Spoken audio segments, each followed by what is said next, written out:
Hey,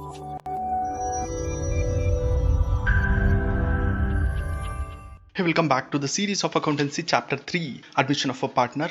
In this video, we are learning about revaluation of assets and reassessment of liability. Okay, let's start this. The main reason to revalue the assets and liabilities is because when you are admitting a new partner, you need to do revaluation of assets, whether that asset is really worth for that value or a book value, and same does for the liability as well. In a simple words, the main reason to do or to calculate the revaluation of assets and liabilities is to get a correct value other than the book value. That's why the firm need to create or prepare revaluation account.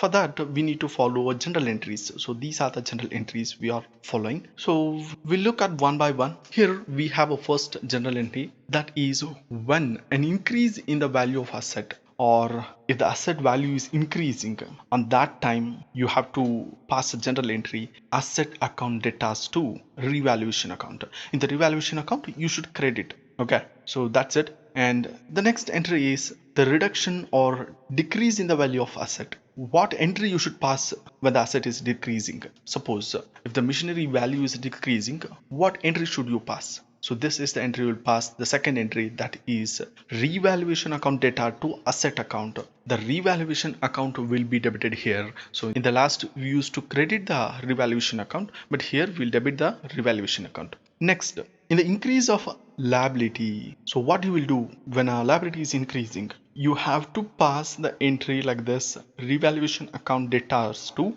liability account. So it is similar to when asset is decreasing. Next, the fourth one, whenever the reduction or decreasing amount of liability. So it is similar to the first one, that is increase in the asset. If you look at that, it has some similarities. So in the first general entry, we have an asset account debtor to revaluation account. The same way, we have a liability account debtor to revaluation account whenever the liability is decreasing. Liability is decreasing means that's a good sign, right?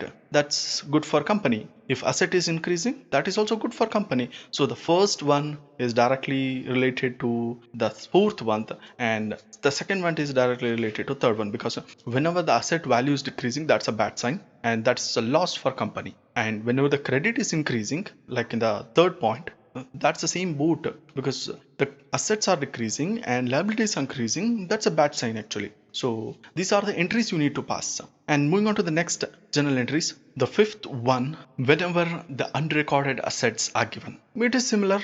It is similar to the assets because those are all same. Assets account data to revaluation account. So nothing special here. Again, unrecorded liability, the same as liability. Whenever the liability, unrecorded liability is given, revaluation account data to liability account. So that's it.